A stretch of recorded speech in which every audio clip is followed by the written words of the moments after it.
Alejandro Magno nació el 20 de julio del 356 a.C., en Pella, la capital del reino de Macedonia. Su nacimiento ocurrió en el seno de la familia real macedonia. Su padre era el rey Filipo II y su madre, Olimpia, era una princesa de Epiro. Desde joven, Alejandro mostró talento y recibió una educación excepcional a cargo del filósofo Aristóteles. Su nacimiento marcó el comienzo de una vida que lo llevaría a convertirse en uno de los líderes militares más prominentes de la historia, forjando un imperio que abarcó vastas regiones del mundo, conocido en su tiempo. La educación de Alejandro Magno fue una parte fundamental de su formación y contribuyó significativamente a su éxito posterior como líder militar y político. A la edad de 13 años, en el 343 a.C., el filósofo griego Aristóteles fue designado como su tutor personal por su padre, el rey Filipo II de Macedonia. Durante 3 años, Alejandro recibió una educación integral que abarcaba diversas disciplinas. Aristóteles cultivó el interés de Alejandro en la filosofía, la literatura, las ciencias naturales y la ética. El joven príncipe también fue instruido en tácticas militares y estrategias de guerra, lo que más tarde contribuiría a su habilidad como comandante militar. La educación de Alejandro no solo le proporcionó conocimientos académicos, sino que también influyó en su perspectiva cultural y en su aprecio por la civilización griega.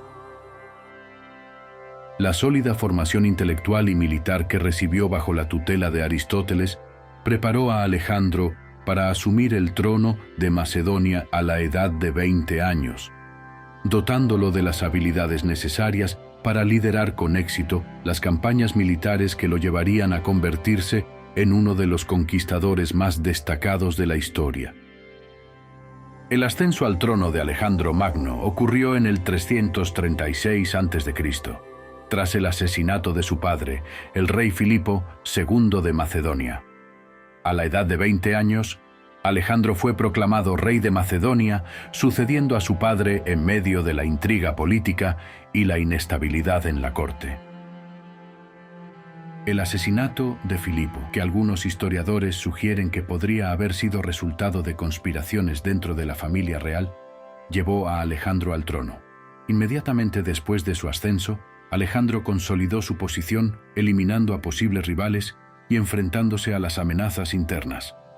Su firmeza en el manejo de las intrigas y la rápida eliminación de opositores contribuyeron a establecer su autoridad como monarca. El joven rey heredó un reino con un ejército bien entrenado y una posición estratégica significativa en la península balcánica. Este ascenso al trono marcó el inicio de la extraordinaria carrera de Alejandro como líder militar y conquistador, que lo llevaría a emprender una serie de campañas que transformarían el mundo antiguo. La batalla de Isos tuvo lugar en el año 333 a.C., entre las fuerzas del rey macedonio Alejandro Magno y el rey persa Darío III. Fue un enfrentamiento crucial durante las campañas de Alejandro en Persia. La batalla se libró cerca de la ciudad de Isos, en la costa mediterránea de lo que hoy es Turquía. En esta batalla, las tácticas audaces de Alejandro fueron fundamentales para su victoria.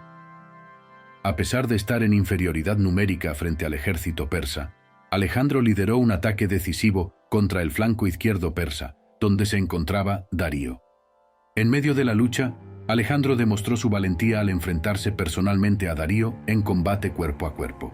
La victoria en la batalla de Isos fue un logro significativo para Alejandro, ya que no solo consolidó su dominio sobre Anatolia, sino que también debilitó la resistencia persa. La derrota de Darío III marcó un punto de inflexión en la campaña de Alejandro en Asia Menor, allanando el camino para futuras conquistas del imperio persa. La conquista de Egipto por Alejandro Magno tuvo lugar en el año 332 a.C. y fue parte de sus campañas militares en Asia. La llegada de Alejandro a Egipto se caracterizó por una recepción relativamente pacífica por parte de la población local. La ciudad de Pelusio se rindió sin resistencia y el general persa Masases, que estaba a cargo de la región, se retiró sin luchar. En el camino hacia Menfis, la ciudad principal de Egipto en ese momento, Alejandro fue aclamado como libertador por la población egipcia, que veía a los persas como opresores. El faraón egipcio, que era un sátrapa, se rindió ante Alejandro, y este fue proclamado faraón de Egipto en el 331 a.C. Durante su estancia en Egipto, fundó la famosa ciudad de Alejandría en la costa del Mediterráneo, que se convertiría en un centro cultural, comercial y científico clave en la antigüedad. La conquista de Egipto no solo amplió el imperio de Alejandro, sino que también estableció las bases para la fusión de las culturas griega y egipcia, que caracterizó la época helenística. La batalla de Gaugamela tuvo lugar en el año 331 a.C. y fue un enfrentamiento crucial entre las fuerzas de Alejandro Magno y el rey persa Darío III. La batalla tuvo lugar cerca del río Tigris, cerca de la ciudad de Gaugamela, actualmente Irak. Darío III, queriendo detener el avance de Alejandro y preservar el imperio persa, reunió un vasto ejército compuesto por soldados de diversas regiones del imperio. A pesar de su superioridad numérica, el ejército persa no pudo resistir la táctica audaz y la destreza militar de Alejandro. En la batalla, Alejandro implementó una estrategia de flanqueo y rompió las líneas persas, poniendo en desventaja a las fuerzas de Darío. Aunque Darío intentó huir, la derrota fue decisiva. Esta victoria consolidó aún más el control de Alejandro sobre el imperio persa y marcó un hito significativo en sus conquistas. La caída de Persia ante el ejército macedonio abrió el camino para que Alejandro avanzara hacia Babilonia y Persépolis, asegurando su lugar en la historia como uno de los grandes conquistadores. La conquista de Persia fue el resultado de una serie de campañas militares que culminaron en la caída del imperio persa aqueménida. Después de su victoria en la batalla de Gaugamela, Alejandro continuó avanzando hacia el corazón del imperio. Durante su conquista, Alejandro mostró cierta deferencia hacia la cultura persa, respetando en gran medida las tradiciones y costumbres locales. Sin embargo, también se produjeron algunos incidentes, como el incendio del Palacio Real en Persépolis, que ha sido objeto de debate entre los historiadores sobre si fue intencional o accidental. El asesinato de Cleito ocurrió en el año 328 a.C., durante la campaña de Alejandro Magno en Asia. Cleito era un amigo cercano y general de confianza de Alejandro, habiendo luchado a su lado en varias batallas. Sin embargo, en un arrebato de ira durante una disputa en Samarcanda, Alejandro mató a Cleito. El conflicto entre Alejandro y Cleito surgió debido a desacuerdos personales y tensiones acumuladas. Cleito criticó algunas decisiones de Alejandro, lo que llevó a una acalorada discusión. En un momento de furia, Alejandro apuñaló a Cleito, matándolo. La muerte de Cleito tuvo un impacto emocional significativo en Alejandro, quien lamentó la pérdida de su amigo y, según algunos relatos históricos, se sumió en la tristeza y la culpa por sus acciones. Este trágico episodio ilustra las complejas dinámicas personales y emocionales en la vida de Alejandro Magno mientras expandía su imperio. El matrimonio de Alejandro Magno con Roxana tuvo lugar en el año 327 a.C., durante sus campañas en Asia Central. Roxana era una princesa persa, hija de Oxiartes, un noble persa de Bactriana. Después de la conquista de la región, Alejandro se encontró con Roxana y quedó cautivado por su belleza. A pesar de la resistencia de algunos de sus generales, quienes veían el matrimonio con una princesa persa como un gesto político controvertido, Alejandro decidió casarse con Roxana.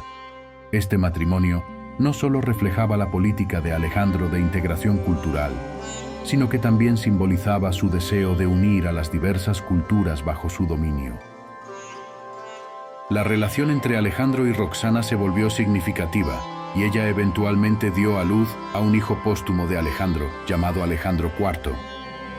Sin embargo, tras la muerte de Alejandro, la situación política se volvió tumultuosa, y tanto Roxana como su hijo enfrentaron desafíos y amenazas en la lucha por el poder entre los sucesores de Alejandro, conocidos como los diádocos. La campaña en la India fue la última gran empresa militar de Alejandro Magno, llevada a cabo entre los años 327 y 325 a.C. Después de conquistar Persia, Alejandro tenía la ambición de extender su imperio hacia el este y explorar las regiones más allá del Indo. Durante la campaña en la India, Alejandro enfrentó resistencia de los reyes locales y de las poderosas ciudades de la región. Luchó en varias batallas, incluyendo la batalla de Lidaspes en el 326 a.C., donde su ejército se enfrentó al rey indio Poros. Aunque Alejandro ganó la batalla, sus tropas estaban agotadas y descontentas, y se negaron a avanzar más hacia el este. El descontento de sus tropas, sumado a las dificultades logísticas y la reticencia a enfrentar a los formidables ejércitos de Magadha, llevó a Alejandro a tomar la decisión de regresar a Babilonia. Aunque la campaña en la India no resultó en una conquista total, amplió significativamente el conocimiento geográfico del mundo conocido y estableció vínculos culturales y comerciales entre Grecia e India. El regreso a Babilonia marcó el final de las conquistas de Alejandro Magno y su regreso a la capital del imperio persa. Después de la campaña en la India, Alejandro y su ejército, agotados y enfrentando la resistencia de sus soldados, comenzaron el viaje de regreso hacia el oeste. Durante su regreso, Alejandro tomó medidas para consolidar su imperio y fusionar las culturas griega y persa. Adoptó prácticas persas en su gobierno, incluida la vestimenta y las costumbres ceremoniales. También fomentó matrimonios entre sus generales macedonios y mujeres persas, buscando fortalecer los lazos entre las dos culturas. Sin embargo, su regreso a Babilonia también estuvo marcado por eventos trágicos. Durante este periodo, el amigo cercano y general Hefestión falleció, lo que afectó profundamente a Alejandro. Su muerte dejó una profunda huella emocional en el conquistador macedonio. La muerte de Hefestión ocurrió en el 324 a.C., durante la estancia de Alejandro Magno en Babilonia, poco después de su regreso de la campaña en la India. Hefestión, amigo cercano y general de confianza de Alejandro, falleció repentinamente debido a una fiebre aguda o enfermedad no especificada. Su muerte afectó profundamente a Alejandro, quien quedó sumido en la tristeza y el duelo. Hefestión era considerado el amigo más íntimo de Alejandro, y su muerte tuvo un impacto devastador en el conquistador macedonio. Alejandro expresó su dolor de diversas maneras, desde la reclusión hasta ceremonias funerarias imponentes. La muerte de Alejandro Magno ocurrió en el año 323 a.C., en Babilonia, marcando el final de su extraordinaria vida y conquistas. A los 32 años, Alejandro murió en circunstancias aún debatidas entre los historiadores antiguos y modernos. Algunas fuentes sugieren que su muerte fue el resultado de una fiebre súbita y grave, mientras que otras especulan sobre la posibilidad de envenenamiento. Durante sus últimos días, Alejandro se debilitó rápidamente y sus generales y seguidores se congregaron a su alrededor. Antes de su muerte, se dice que preguntó sobre su sucesión y dejó sus vastos territorios y conquistas en manos de sus generales, conocidos como los diádocos, generando tensiones y conflictos posteriores entre ellos. La muerte de Alejandro Magno dejó un legado duradero en la historia, transformando significativamente el mundo conocido en su época y dando lugar a la era helenística. Su fallecimiento también desencadenó disputas políticas y militares entre sus sucesores, contribuyendo a la fragmentación de su vasto imperio. En el siguiente video exploraremos la vida y detalles poco conocidos de Darío III, el enemigo eterno de Alejandro Magno. No olvides suscribirte a nuestro canal y activar las notificaciones para no perderte ningún maravilloso documental sobre las fascinantes historias de nuestro pasado. Esto es TV Historiador.